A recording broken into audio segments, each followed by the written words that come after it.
This video may not be suitable for everybody that may come across my page. I'm very balanced with my views, fair and balanced. But I want to just say this since it's Sunday. First of all, I'm not a Christian. I don't go to church.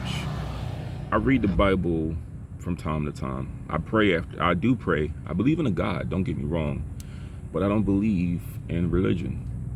And this video may explain why I don't have a religion. But I want to just say this.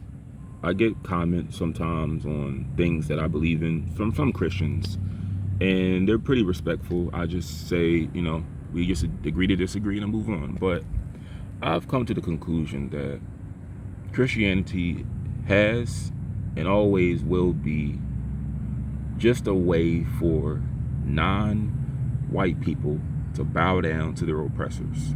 I'm gonna do the Dr. Umar style. Christianity has and always will be a way for non-white people to bow down to their oppressors. That's all it really is.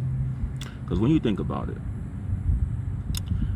I thought about Christian, like black conservatives on here, and it's sometimes Hispanic conservatives that are Christians. Most of the times they're Christians.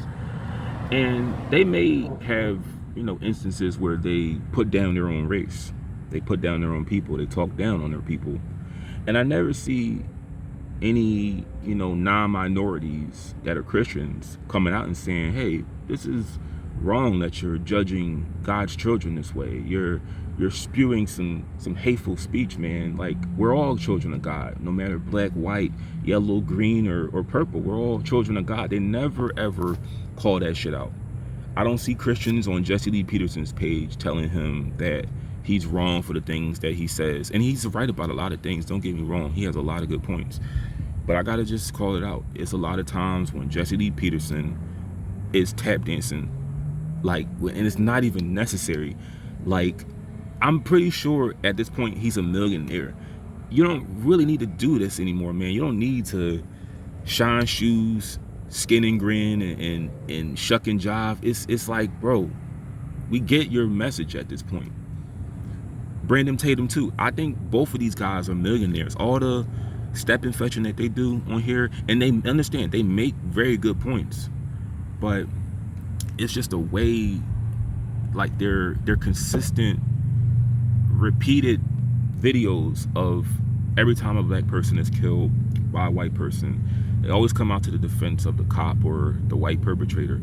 And it's like, we understand what you're already going to say. You don't really have to go that route anymore. But I never see Christians calling them out, telling them that they're hateful. I mean, they'll go on videos telling gays or trans women or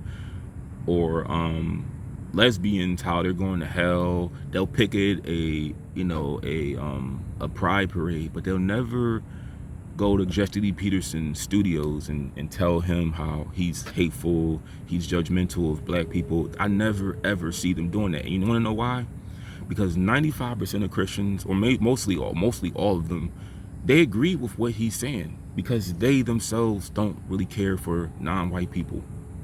I mean, they only really do care if they can gain something out of it, and that's only when you can control a people or a child. But I really feel that most Christians, well, I know for a fact that a lot of them agree with their message, because I told my mom this. Why is it that you're a Christian and your fellow non-black Christians don't live in the same neighborhood as you? They don't shop the same stores as you. They don't have their kids go to the same schools as us. They keep their kids far the hell away from us as possible. And that's because their religion has only been a way to control us, to keep us oppressed, and for us to bow down to them. We're supposed to be their servants. That's all it really was. And I'm not saying that it's all Christians, but it's a huge majority. A huge majority of Christians only want non-white Christians to bow down to their oppressors. Be just like Brandon Tatum. Be a nice buck dancing coon, skin and grin, and tell your fellow white Christian how slavery wasn't that bad and police brutality isn't real. Be the best damn slave you can be. But the minute you talk about anything that doesn't relate to black people, they're quick to go up in your ass about how, oh man, you're so ignorant on this, I'm unsubscribing. When the whole time they just needed your black face to spew what it is they felt the whole time. But Christians do not genuinely look at other non-white Christians in the same light. They just feel that their religion, they use their religion as a way to keep you oppressed. And I'm gonna say this again. When's the last time a fellow non-black Christian, like a white Christian, when the last time you seen them in your neighborhood, moving in your neighborhood? I mean, if they trust in God so much, they should be in the hood with you. I mean, but obviously they're not in the hood with you because they understand the dangers of it. But if they really believed in God, they would say, you know what? God has my back. God knows. God watches over me. I'm not scared of these people. But no, they don't move in those neighborhoods. They move in pretty upscale neighborhoods that are in gated communities because they want to stay far away from your black ass. They just use their religion as a way for you to be a better slave. They just want you to stay oppressed. They don't want you to speak up on anything that's relating to the condition of your people. Because one more thing too, every time a black conservative mentions anything about black issues, they always say, oh, I thought you were an American, man. This is about America. But they never do that to anybody else. They never pull that on anybody else. But I'm telling you right now, Christianity and the whole American lie, like the whole we're all Americans, is bullshit. It's bullshit.